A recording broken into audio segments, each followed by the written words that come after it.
yesterday. So I assigned you eight questions.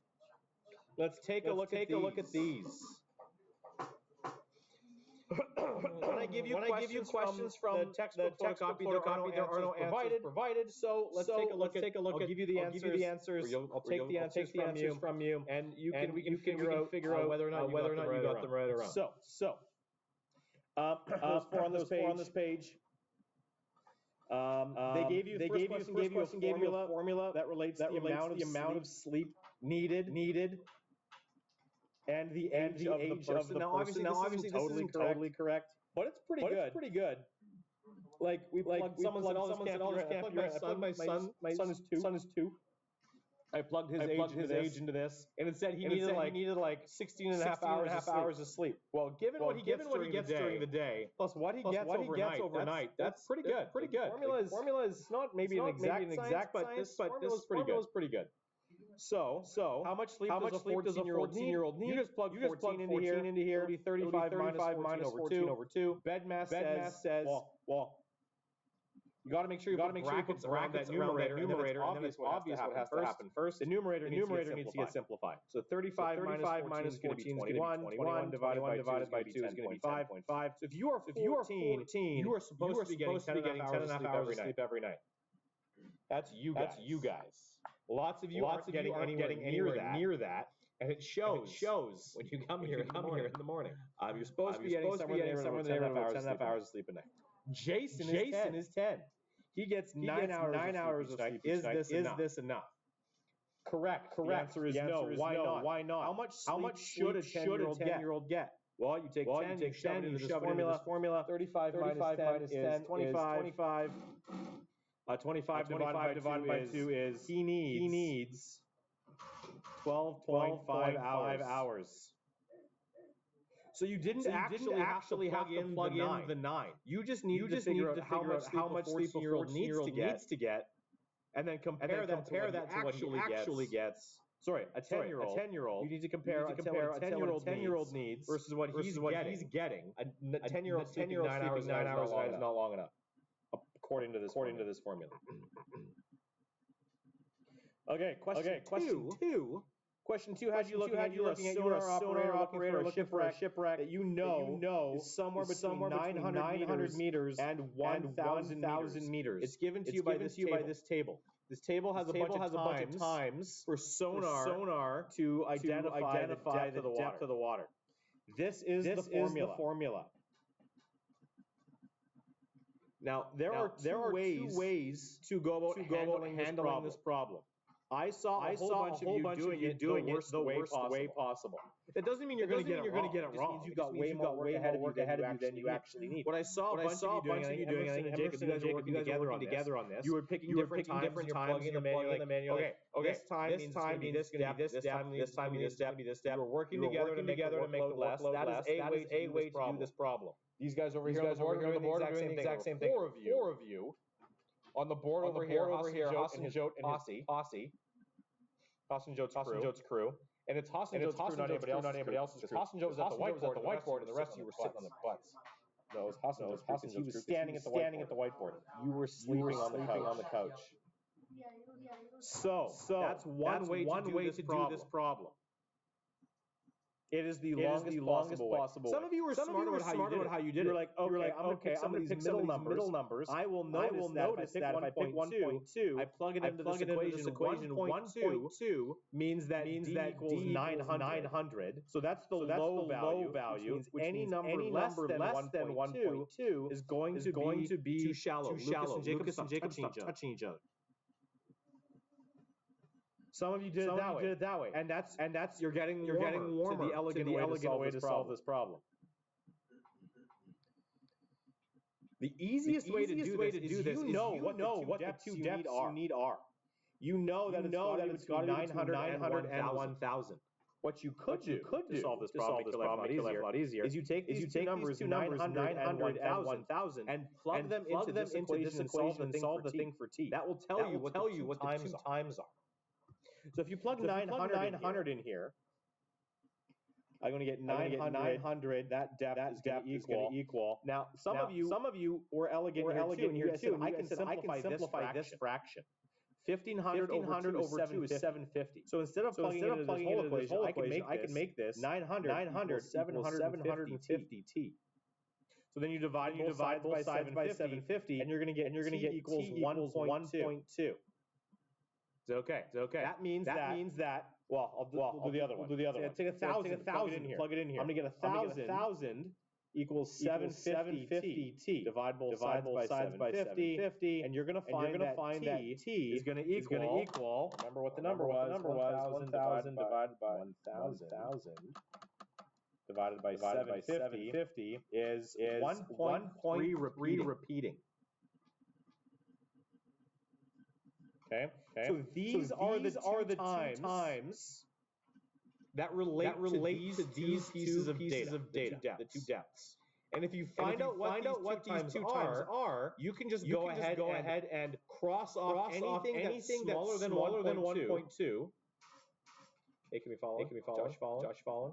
And anything that's bigger than 1.3 repeating. So we know based on these two times, it can't be here, here,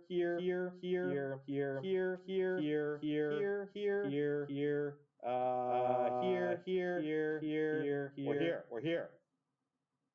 Means the shipwreck could be any of these four spots, because these are the only ones that give times between here and here, including the 1.2. Because it says we know it's going to be 900 to 1,000 meters of water. Means it could be 900. Means it could be 1,000 or anywhere in between. If you read this question and said, okay, if it's between 900 and 1,000, means it can't be at the 900. Means you could have crossed off this one and this one.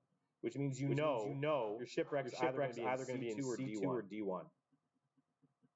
But if you include the 900, which you certainly could have, please stop whistling. Your options are B3, C2, or D1 and 2. Anywhere in these four. So you could check all 16. You could check some of the middle times and play with it. Or you could take these steps, plug them in, find out what times of it bouncing back it could be, and cross off anything outside that range. So there's two ways to tackle that question. Question three was on the back of the board because that's where Superman and working on it. Now the work has been erased. So. Question 3 says to find distance an object in space. A radio telescope bounces radio signals off an object and measures the time it takes for the signals to make a return trip. Here's the formula.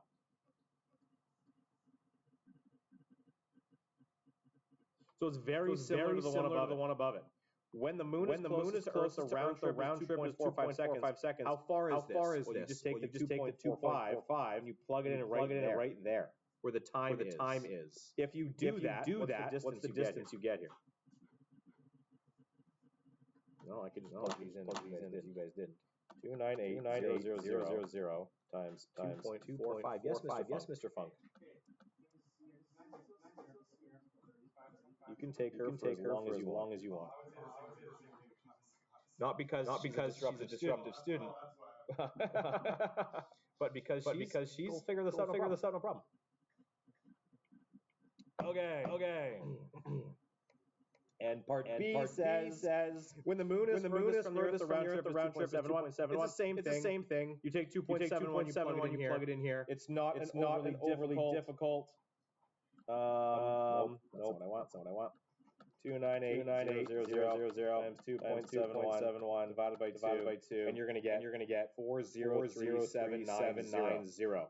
These are the two distances. Which means the Earth does not go in a circle.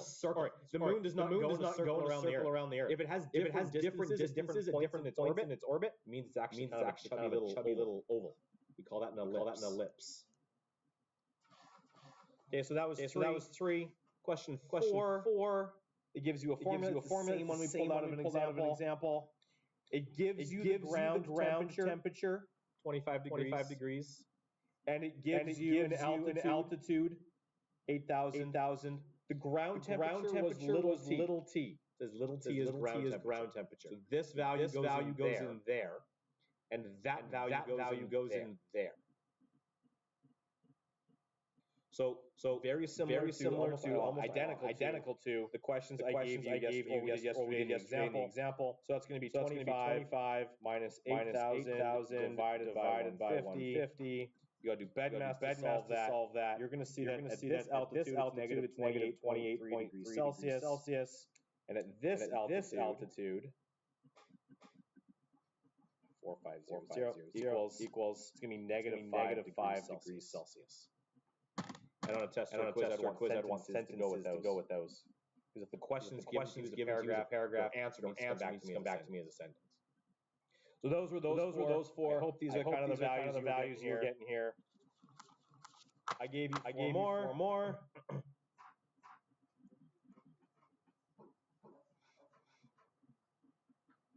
These were things you definitely should have seen before. Area equals length times width. You should have been like, oh yeah, area for a rectangle, the length and the width. This one down here is half base times height. That's the area 4A. Nobody half base times height.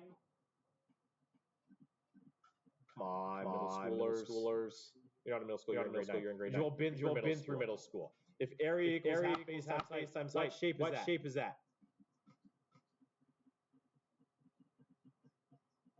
Sean, it's a triangle. We don't remember that.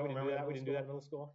None of you are being like, oh, no, I'm not seeing any of you. Okay, we did no area. Okay, well, surprise. Area of a triangle is half base times the height. I swear you did that in middle school. This is a rectangle. Even if you didn't know that, you're plugging in values. They give you L and W, you plug them in and solve. They give you A and L, you plug it in and isolate for W. They give you A and W, you plug it in, you isolate for L. Same thing here. Is there any of these anyone wants me to do, or you good? Okay, well, if you didn't do them, you should absolutely try them. For 12 and 13, 12A gives you two different values for time. You just plug them both in. But B was like the last example we did, so I will do B. B says, how long does it take a spaceship to travel this number? This value is a distance or time? That's a distance because they tell you it's a kilometer. So if it says how long, what are you looking for? You're looking for a time. Time equals question mark. So you're going to take this value. This is a distance. And you're looking for a time. You take this value and plug it in over here for D. Blah. So you're going to get 13,000 equals 40,000 times T.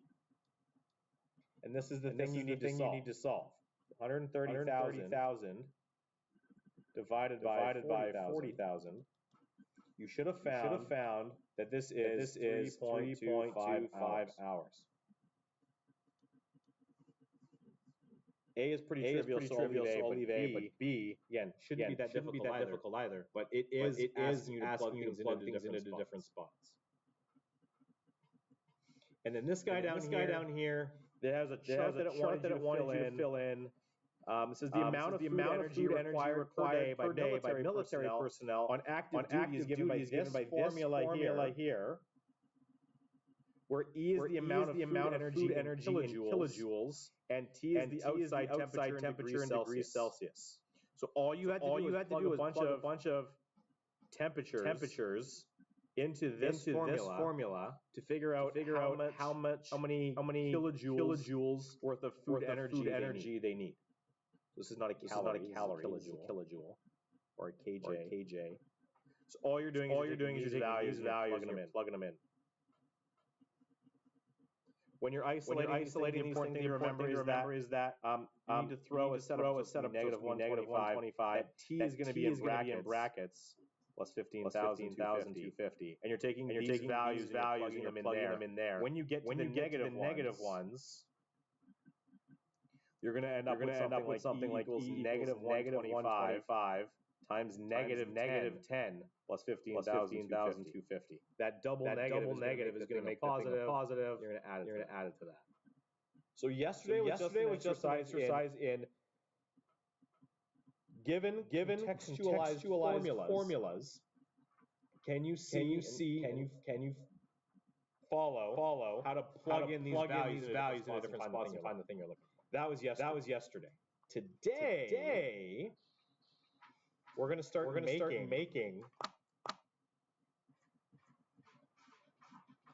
expressions that we're going to have to go ahead and solve. It's going to be great. Okay. So here we go. Word problems applications. Obviously, this is not lesson 4. This is lesson who knows how many. But here we go. Word problems. It's going to be interesting. Here we go. So techniques for these word problems. There are all sorts of words in the English language that imply certain things in math. And correct me if I'm wrong, but I think the thing that we hate most is converting what those words mean into the applications of math. Because it's not necessarily as straightforward as we would like. We would love it if the question said 5 plus 3, what is it? But it's not going to say that. It'll say things like 3 more than 5. It starts to twist things on you. What does 3 more than 5 mean? Well, it means I'm taking 5. I'm going up 3. Presumably that means I'm adding. So then 5 plus 3 is 8. It just makes it one step more difficult than it needs to be. However, this is actually getting closer to what you guys will experience in the world. And some of your intuition will take over. Like, oh yeah, this is easy to do. I'm out in the world, I'm shopping a bill, or I'm I don't know, wherever life takes you. Some of the things we're going to look at are going to be actual real life stuff. Some of them are going to be ridiculous. Never need to know. That's okay. But Lucas, being able to decipher what these things mean given the English is an important skill to be able to have. So I have a chart here. Credit where credit is due. I didn't find this on mathaids.com. Mr. O found this on mathaids.com, and I was like, that's brilliant. May I steal this? He said yes. This chart is great. We're going to use it. This chart does a pretty bang up job of giving you guys the English and then what it means. If you notice here, this is a big plus sign. And so all the words in here imply that we're adding. So if we're talking about plus or like 5 plus 3, straightforward. That's addition. 5 and 3. Addition. If I'm asking you the total of things, I'm asking you for what the total is of 5 and 3. You're adding. If I'm asking you for 5 and 3 altogether, or 5 increased by 3, 5 combined with 3, 5 added with 3. The sum of 5 and 3. 5 together with 3. 5 more than 3, or 3 more than 5. 5 added to. In 5 and 3 in all make. All of that implies addition. Don't worry, I'm not going to go through that for every single one of these. But all of these shapes contain words that have implications mathematically. All I'm gonna do. Stop talking. So we've got subtraction words. Subtract, take away, something, you're taking it away. Something is maybe I will go through something decreased by something else means I'm subtracting. If I'm talking about a number fewer than, or a number minus, or if things are shared between people, it means they're split up. Fewer than less than a difference or less all implies subtraction. Multiplication is things like times, if something is doubled or tripled. These are specific examples of multiplication. Doubling means what have you done? Someone said it, times it by 2.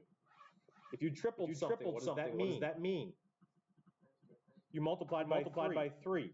If I ask you for the product of something, that's a multiplication. Multiplied by is pretty straightforward. Of is a tricky one. Increased by a factor, twice something or multiple of something all implies multiplication. Division talks about quotients divided by per. Per is a big one. We use per all the time. Per implies division. Kilometers per hour. It means if I want to figure out how fast you're going, kilometers per hour. We talk about driving. We're driving. What does that mean? Kilometer is a measure of distance. Hour is a measure of time. And if your speed is measured in kilometers per hour, that means your speed is equal to how far you traveled divided by how long you've traveled. That three-letter word has a lot baked into it. Whenever you see per in the expression of units, it means you divided to get there. Ratios are division. Ratios you would have known in middle school. I hope. Half of something means you're dividing it by 2. Percent means we talked about this one. Per what? Per 100. Which means you're dividing by 100. And if we're splitting something up between people or between things, we're dividing there too.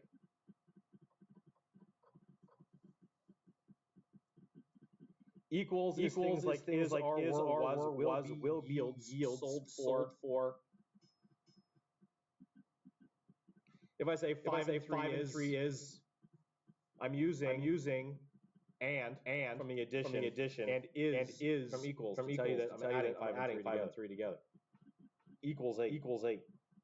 But being able to pull apart these symbols from the language is an important skill to be able to have. So that's what we're start practicing today. There are parentheses words too. These phrases imply that you've got something in a set of brackets. Something is happening to an operation inside a set of brackets. If I want the quantity of something, the quantity of 5 and 3. That means I'm adding, and I'm throwing something in brackets. If I talk about twice the sum, or timed. Excuse me. If I'm talking about the sum of something, or divided by the sum of something, or divides the sum of something. If I have an operation related to another operation, this second operation has to happen inside a set of brackets. So twice the sum of implies that I'm doubling something that I've added. Means the added has to happen first. And Bedmess says that needs to happen inside a set of brackets. So all of this language here is something I'm going to get you guys to play with to start, and then we'll come back to applying this to actual problems. Flip the page. You will see. I've got this massive chart here. What I'm going to get you to do now is with the people sitting around you. Unless the people sitting around you are antisocial, because that's a thing. I want you guys to collaborate to fill in the algebraic expression based on the phrase that shows up over here. Some of them are pretty straightforward. If you have things you don't know, You can introduce variables for unknowns.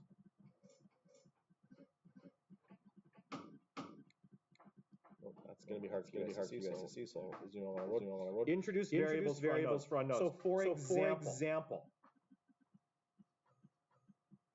the first one that jumps out to me is this guy down here. If I've got the ages of two brothers, if one brother is 12 years older, I don't know what either of these two brothers are. But we can use an unknown for one brother, and then it gives us something to work with for the other brother. If I've got two brothers, and I don't know what either of their ages are, but I know one brother is 12 more than the other one.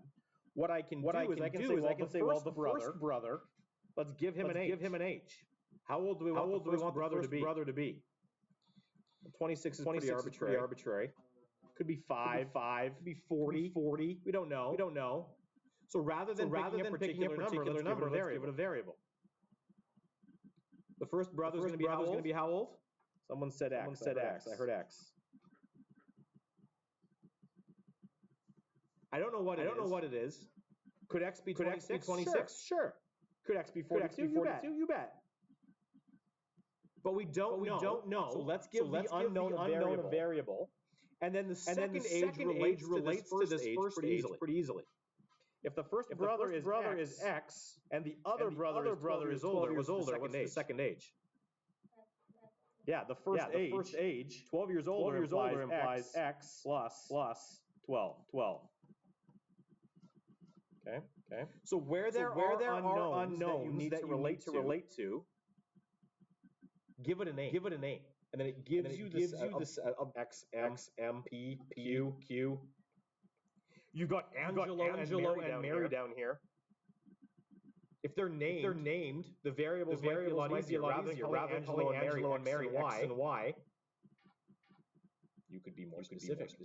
You could say, well, Angelo's A, Mary is M. Like use variables that make sense if they give you information to work with. So I'm going to float around.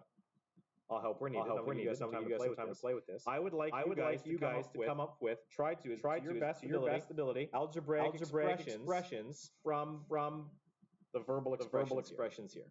If you need to, pull out a translator. Feel free to do that. If you want to translate this into a language other than English, decipher it, retranslate it back. You're welcome to do that.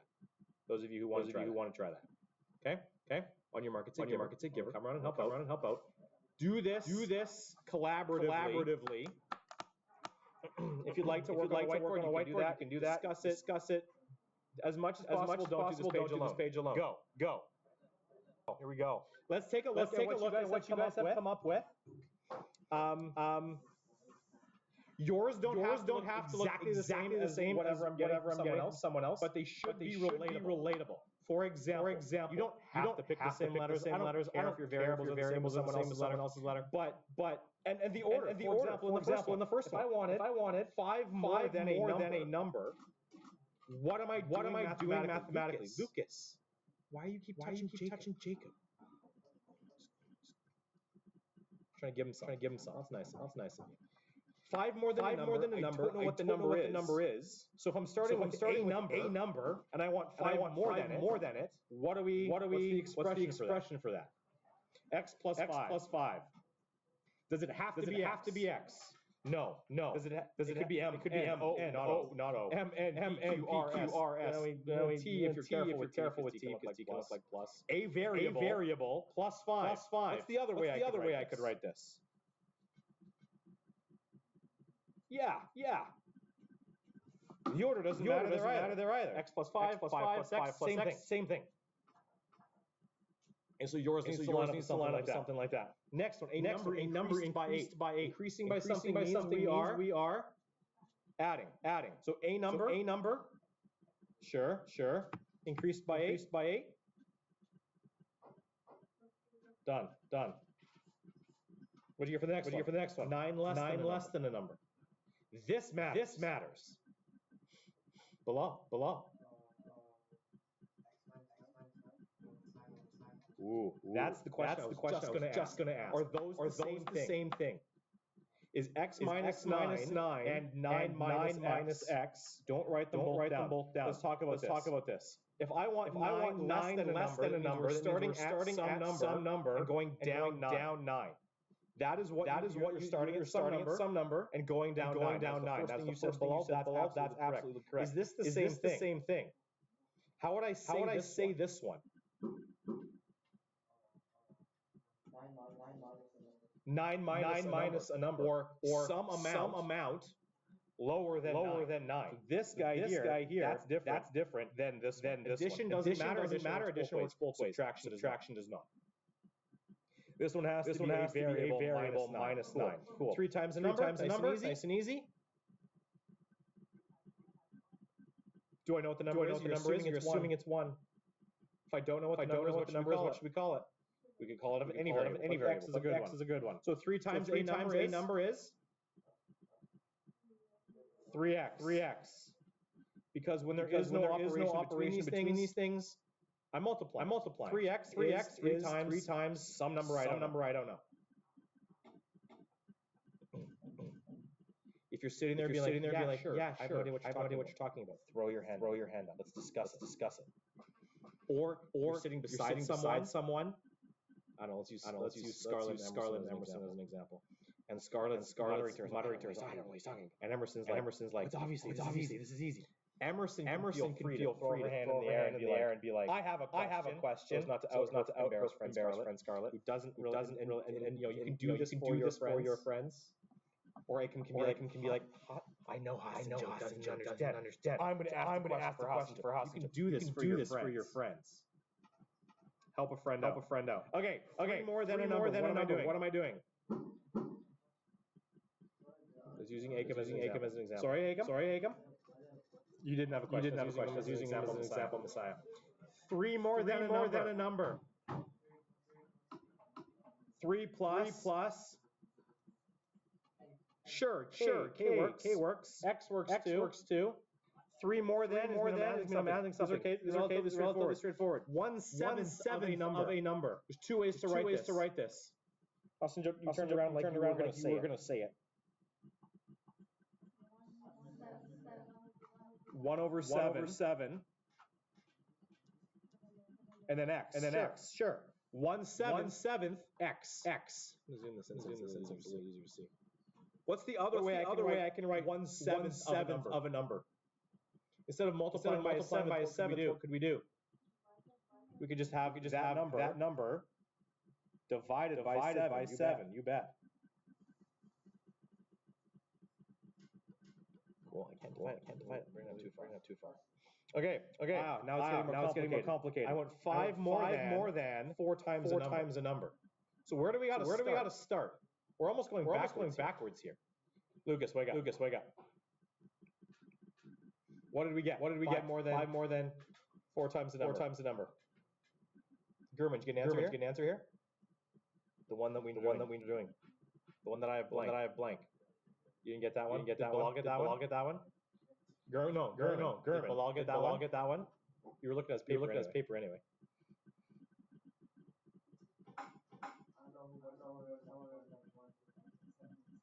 Someone else wrote that probably when you went to the bathroom. Yeah, that's not useful at all. What's 5 more than 4 times the number? Where we start? First we got to start with a number. What's the number? Sure, let's call it x. If I want 5 more than 4 times it, what am I doing to it first? Yeah, we're multiplying that number by 4. And then we want 5 more than it. Yeah. We're adding 5. So start with the number. Wherever that word is in your question, and start building out. What am I doing? I want times a number. So this is 4 times a number. What am I doing with 4 times a number? Well, I want 5 more than it. So I'm adding 5 to it. I get this does not come naturally. What I don't want to see is it doesn't come naturally. This is hard. I've never done this in my life. I quit. None of that. Okay. I want the product of more than a number and 6. This is for a few of you.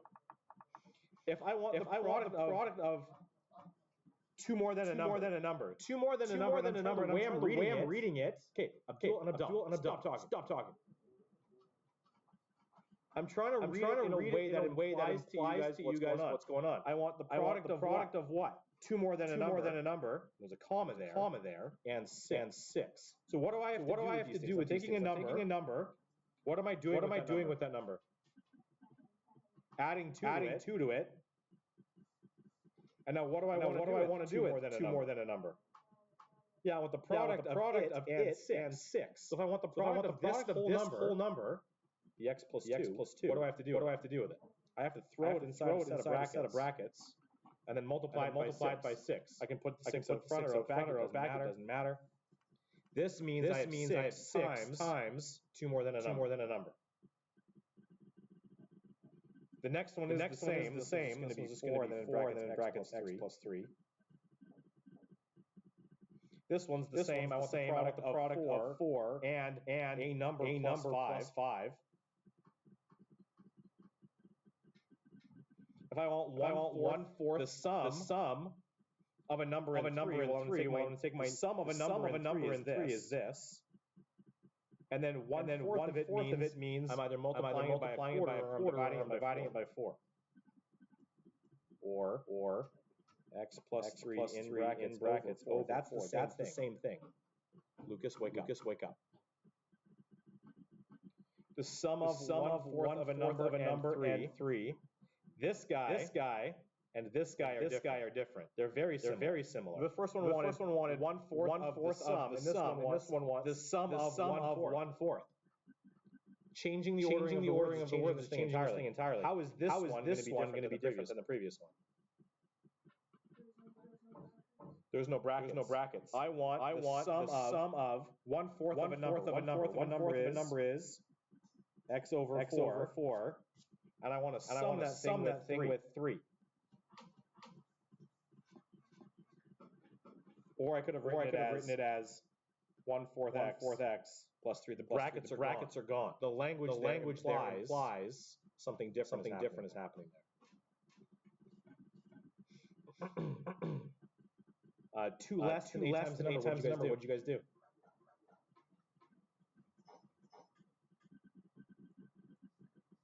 What do we write? Should I start asking people?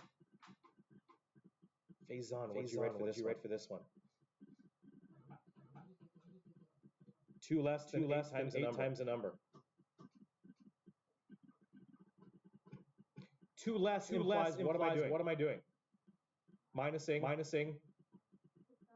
I'm subtracting 2 from something. Okay. Well, let's take away 2 from something. What am I taking away from? 8 times a number. How do I write 8 times a number? 8x.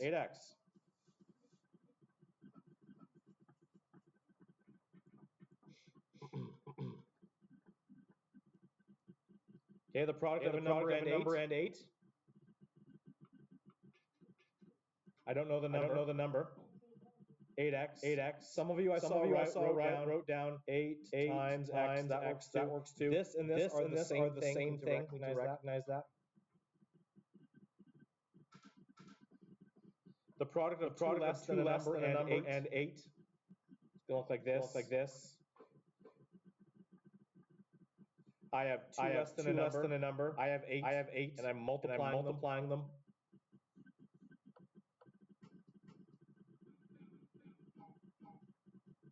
Let's keep cruising here because the bell's going to go shortly.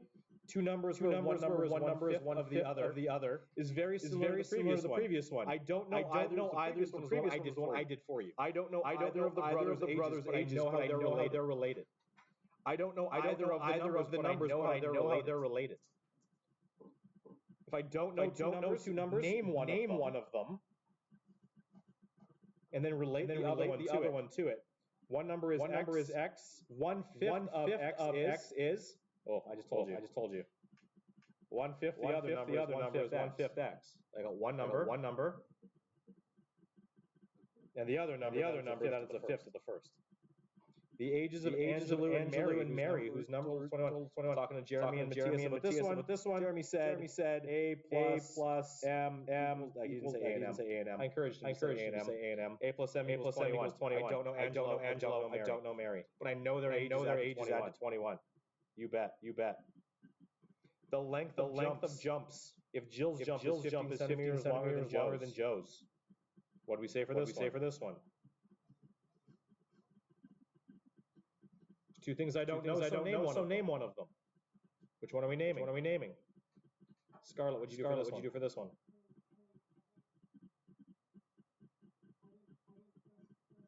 So one of them's X plus 15. That means the other one's got to be X. So who's X? Yes. Joe is X. And Jill is 15 longer than it. You betcha. Two numbers with a product of 28. What'd you guys do? Anybody? The product, so X times Y equals 28. You bet. Two numbers that add to 14. I don't know what either of the numbers are. X plus Y equals 14. Two numbers that differ by 10. Minus Y equals 10 rather. The number of grams in kilograms. Means you have to know how many grams there are in 1 kilogram. How many grams in a kilogram? Nobody knows how many grams there are in a kilogram? 1,000. You betcha. So if there's 1,000 grams in 1 kilogram, it's going to be 1,000 K. If nobody knows how many grams there are in a kilogram, nobody asked me about this while I was walking around. The value of dollars in $2 bills. Well, if one of them is worth 2, then X of them is worth 2 times X. The number of hours in minutes. How many minutes in an hour? 60. So if I'm given a number of minutes and I want to figure out the number of hours, what do I have to do with M and 60? If I told you I had 30 minutes, how much of an hour is 30 minutes? It's half. So how do I go from 30 to a half? For example, you told me that 30 minutes equals half an hour. And you also told me that 60 minutes is 1 hour. Oops, I'm writing things over the side here. So what do I have to do with my minutes? If 30 minutes is equal to half an hour, what do I do with my minutes and 60? Sorry? No, you're close. Nobody asked me about this before. I have to take my number of minutes and divide by how many minutes there are in an hour. This right here is where things started to get a lot trickier.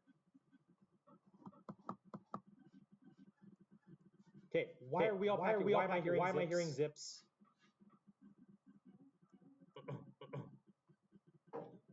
If we're stuck, I know the bell's going to go. Nobody will until I'm done talking. If we're stuck and we're not asking for help, I was walking around the whole time. We're stuck and we're not asking for help. You're not doing everything you could be doing to help yourself in math. You need to start doing that. It's not going to get a lot easier. If you're just looking at stuff and shutting up. Why have you packed up? If we're just looking at stuff and shutting down. This stuff is not out of the realm of possibility. You're just straight up giving up. You can do this stuff. I'm here to help. Peers are here to help. Just straight up giving up is not an option here. That's called learning. It's where things are hard and we figure stuff out. The bell's going to go. When it goes, you may also go. We're going to take this stuff that we looked at today, and we're going to extend it to actual word problems. I need you to try.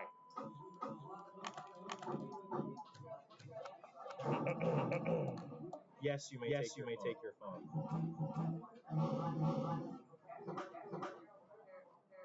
Hold on. Is that the right block? Yes, that is the right block. There you go. See you later.